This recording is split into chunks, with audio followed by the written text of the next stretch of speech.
אהבה זה החלק המזוכח ביותר של הרגש. זה אהבה. מה זאת אומרת לראות את הדברים מהמקום של הבורא? זה גם היכולת לראות את הניצוץ האלוקי שבכל אדם. לא לשפוט אנשים על פי מה שהם עשו או לא עשו, אלא לשפוט אנשים על זה שיש בהם ניצוץ אלוקי. זאת אומרת, זה בכלל לא חשוב מי הוא. זה שיש בו ניצוץ אלוקי, קודם כל, אני אכבד אותו, אני אוהב אותו. בלי שום קשר לכלום.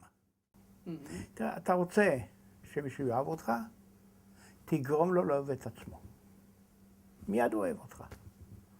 נורא פשוט. אם לא היינו קמצנים, היינו יכולים לגשת בשניות לגרום לכל אחד לאהוב אותנו. רק שיש לנו בעיה לגרום למישהו אחר לאהוב את עצמו.